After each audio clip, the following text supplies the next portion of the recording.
Hare Krishna. I am Radhika Pyari Devi Dasi, and this is the continuation of the Mahabharata series retold by Krishna Dharma Prabhu. Chapter 8 Ghatotkach, born and Baka slain. Soon after Bhima had killed Hidimba, the sun rose and the brothers could see paths through the forest. They decided to continue south. They were bound to come to a town at some point. As they walked off with Kunti between them, Hidimbi followed behind. Bhima became concerned and said, "The Rakshasas are known to avenge themselves on their enemies. They use deceptions and illusions. Therefore, O Hidimbi, you shall go the way your brother has gone." Bhima turned menacingly towards Hidimbi. He did not fear her in the least, but wished only to scare her away before she tried any trickery. But Yudhishthira stopped his younger brother. "O Bhima, you should never kill a woman, even in anger. The attainment of virtue is always a higher duty than the protection of one's body. Besides this, what harm can this woman do to us? You have already slain her more powerful brother." Hidimbi folded her palms to Yudhishthira and thanked him. She approached Kunti and said with tears in her eyes, "Noble lady, you know well the suffering of a woman afflicted by desire. The god of love has pierced me with his shafts, and I am consumed by desire for your son Bhima. If he does not accept me as his wife, I will not be able to live. Do not doubt this." Hidimbi begged Kunti to be merciful and allow her to marry Bhima. She would carry all of them to a celestial region where they could rest for some time. There she could sport alone with Bhima. Hidimbi promised Kunti that she would always be available to serve the Pandavas. They had only to think of her and she would appear before them at once. Kneeling before Kunti, Hidimbi said, "Please do not kill me by saying no. My request is in accord with virtue, and indeed saving one's life by any means is always considered virtuous by the wise. Virtue itself protects and sustains life. Therefore grant me my desire, for it is not sinful." Yudhishthira smiled. He was impressed by Hidimbi's knowledge of religion. She would be a good wife for Bhima, whom he had noted was not above her sidelong glances. Yudhishthira said, "You have spoken well, O highly attractive lady. It must be as you say. You shall become Bhima's wife. Remaining with him by day, you may sport with him as you please. At night, however, he should always be returned to our presence." Hidimbi's face blossomed with happiness. She looked at Bhima with eyes full of love. The prince smiled at her and said, "I agree to this union, but I shall make one condition. As soon as you obtain a son, I shall depart and leave you alone. My brothers and I have much to achieve in order to win back our father's kingdom." Hidimbi agreed. Then, assuming a large form, she carried them all to a high mountain lake called Salivahana. In that beautiful woodland region, the brothers constructed a wooden hut on the lake shore. There they lived peacefully. Hidimbi took Bhima with her during the daytime. She soared through the sky to celestial places and showed Bhima the numerous exquisite gardens frequented by Siddhas and Gandharvas. There they lay together on the sandy banks of crystal streams covered with blue and red lotuses. Hidimbi also took him to the land of Guhakas, which was situated on the shore of the divine Manasa lake. Bhima saw beautiful towns full of shining mansions and palaces and groves of blossoming trees and heavenly flowers, whose fragrance completely enchanted the mind. Hidimbi was as dazzling as a goddess. She adorned herself with fine gems and gold ornaments, and she constantly poured forth sweet song. Bhima was captivated by her, and the 7 months they enjoyed together seemed to pass as quickly as if it were 7 days. At the end of the 7 months, she gave birth to a son named Ghatotkach. Within days of his birth, the boy grew to youthhood and he took on the terrible form of a Rakshasa. His huge body was fearsome, with knotted muscles, a head as bald as a pot, terrible red eyes, a long pointed nose, and ears like sharp arrows. His chest was broad and he stood as tall as a palm tree. Although a Rakshasa by nature, Ghatotkach was inclined to virtue and he became a great favorite of the Pandavas. He was devoted to their service and they looked on him as a younger brother. Taught by the Pandavas, the boy quickly became proficient at weaponry and fighting. After a couple of months, he asked permission from his parents to leave for the northern regions where Yakshas and Rakshasas dwell. He promised the Pandavas that they need only think of him and he would return to render them any service they required. After touching the feet of his mother and all of the Pandavas, he rose up to the sky and departed. The time had come for Bhima to leave Hidimbi.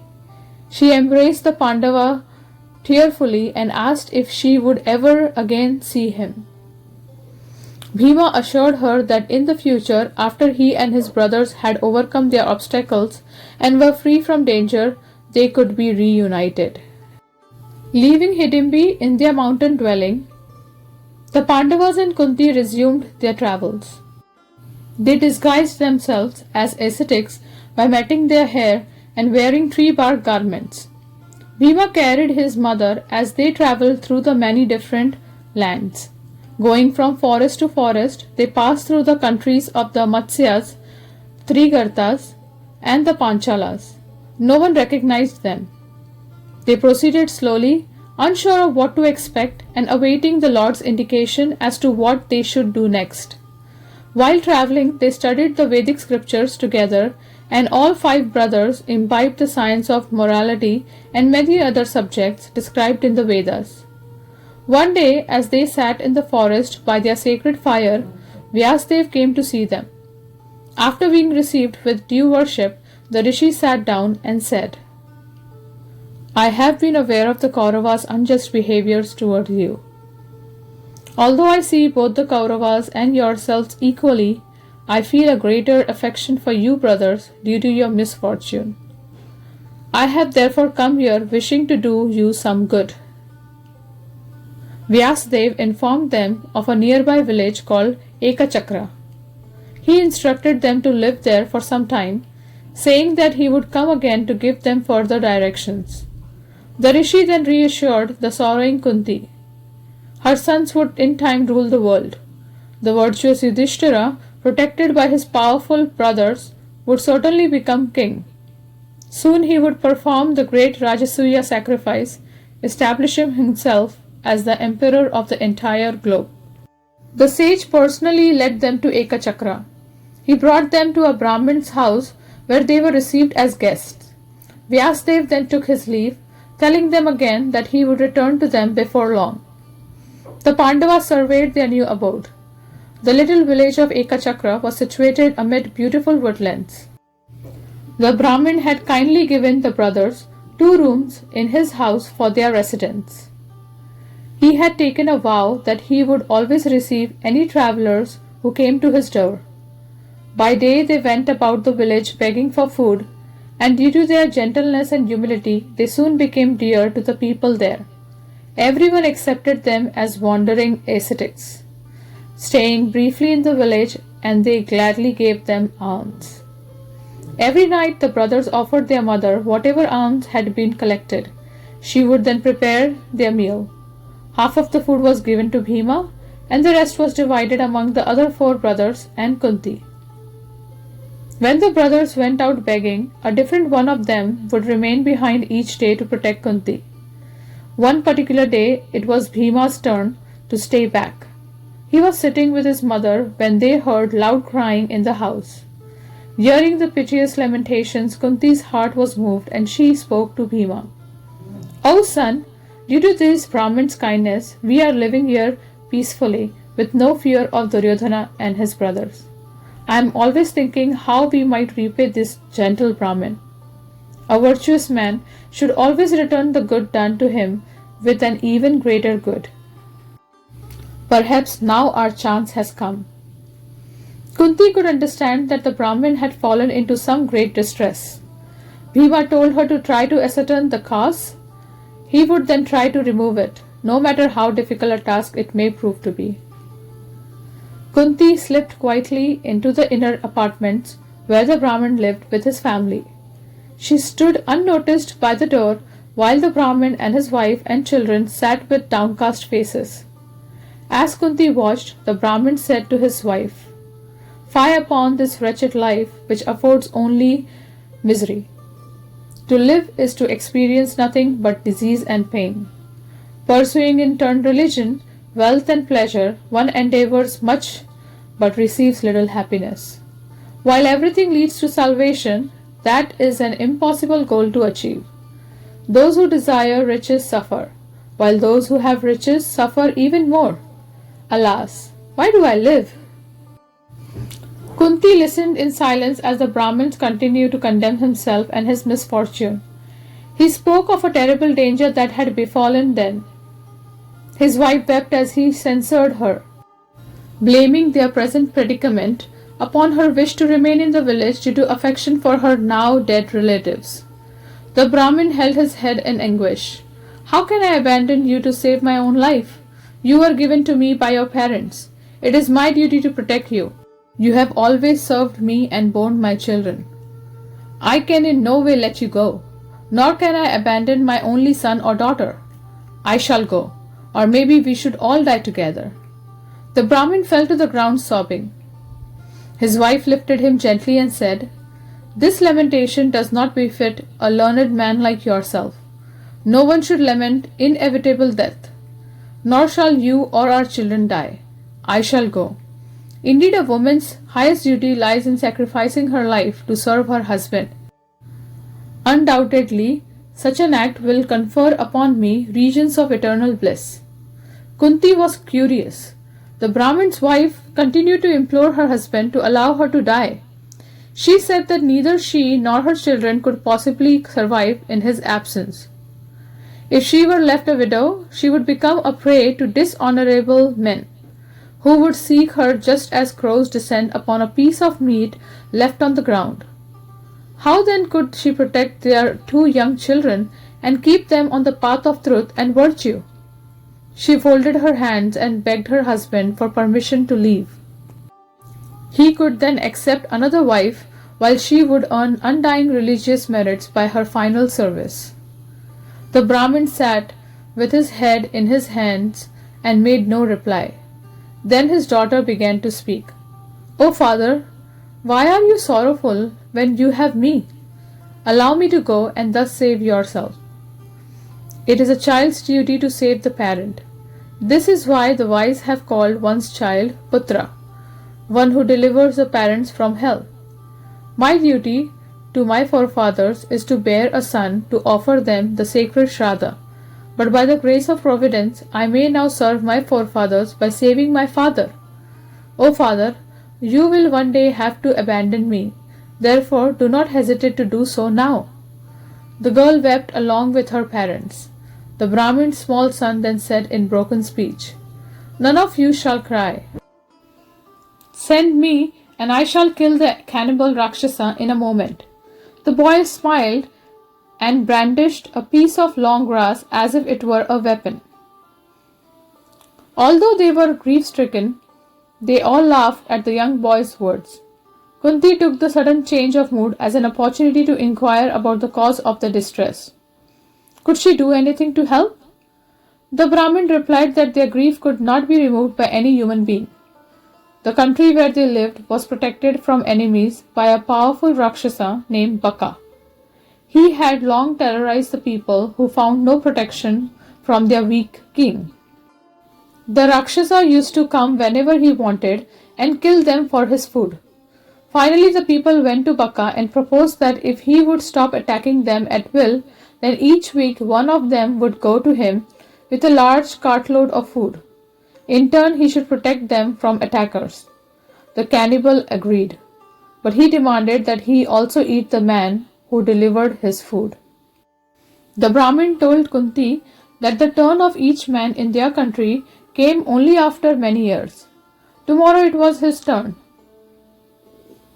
He did not know what to do. He could not leave his young family alone, nor could he send them to their deaths. Therefore, they would all go to meet the demon. Perhaps Baka would show compassion and spare them, or they would all be devoured at once. Kunti said, I see a means by which you may be delivered from this fear. Although you have but 2 children, I have 5 sons. Therefore, let one of them go with the Rakshasa's tribute. The Brahmin was shocked. I can never cause the death of a guest and a Brahmin to save my own life. Even the most sinful man would not do this. Rather, one should sacrifice himself and his children for the sake of a Brahmin. Kunti was grave. I am of the same opinion that Brahmins should always be protected. But you need not fear for my son. The Rakshasa will not be able to kill him. He is powerful and knows the science of mantras. Kunti told the Brahmin that she had already seen her son kill a powerful Rakshasa. Baka would prove no problem to him. She asked the Brahmin not to disclose to anyone else what she had told him. If others learned of her son's powers, they would harass him for his knowledge, and the power of the mantras would be diminished if they were given to others.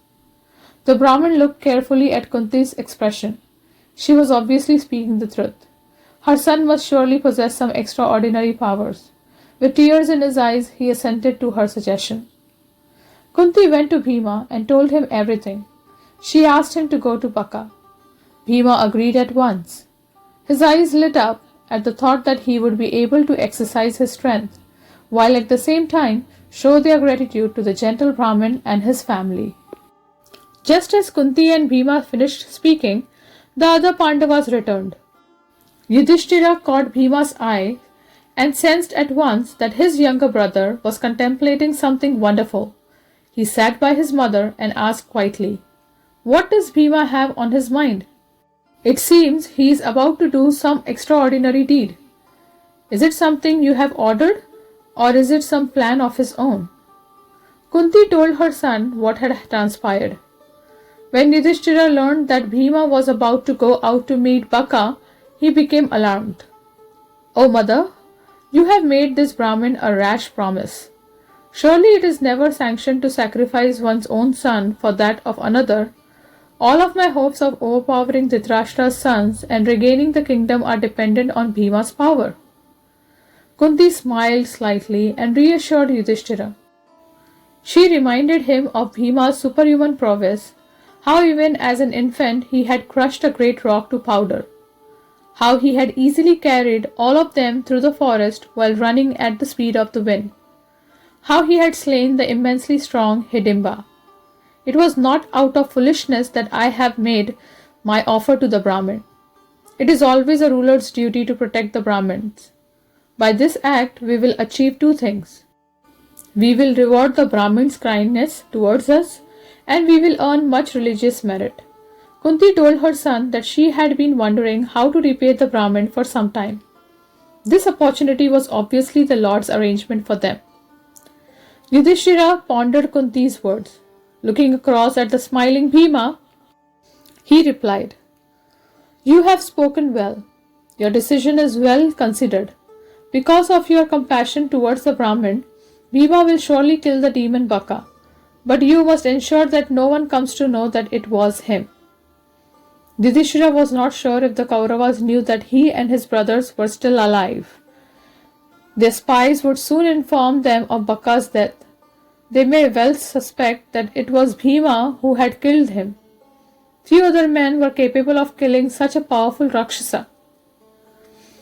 That night, while the village slept, Bhima quietly left the Brahmin's house. He drove the cart loaded with food towards the forest where Baka dwelt. The aroma of the food was overpowering. After living for so long on meager forest fare and whatever alms the brothers were able to collect, Bhima was ravenous. He began to eat the food from the cart. On his way into the forest, he shouted Baka's name. The Rakshasas heard Bhima's approach and became inflamed with anger. He ran towards the Pandava, yelling, I am Baka. Bhima saw him emerge from among the trees. The earth resounded with his footsteps, and his shouts were deafening. He had a huge body, red eyes, red beard, and red hair. His mouth opened from ear to ear, and his forehead was furrowed in 3 lines as he looked upon Bhima eating his food. Bakka stopped near the cart and thundered, "Who is this fool who desires to be dispatched at once to death's abode by eating in my presence the food intended for me?" Bhima glanced derisively at the Rakshasa and smiled. He ignored his challenge and continued eating. Bakka roared in fury. He rushed at Bhima with his arms upraised. Still the Pandava continued to eat. Bakka brought his 2 fists down upon Bhima's back with the force of a thunderbolt.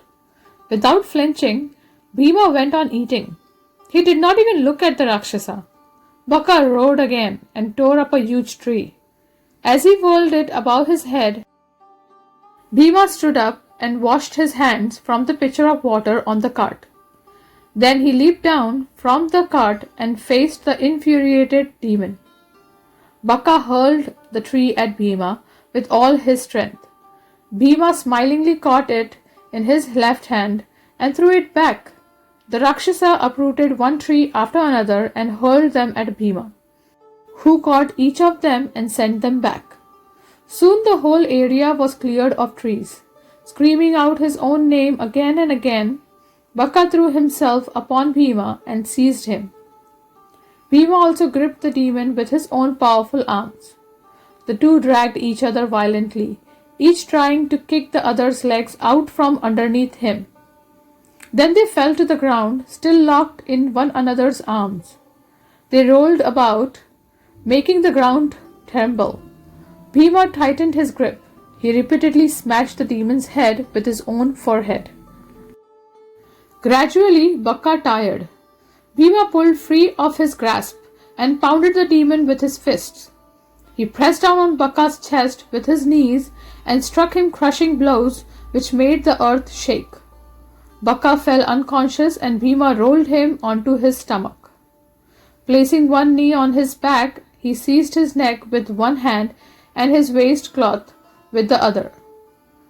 With great force, Bhima broke the demon's back into 2. As he died, Bakka vomited blood and let out a fearful yell which filled the forest. Hearing him scream, Bakka's friends and relatives came out of their houses.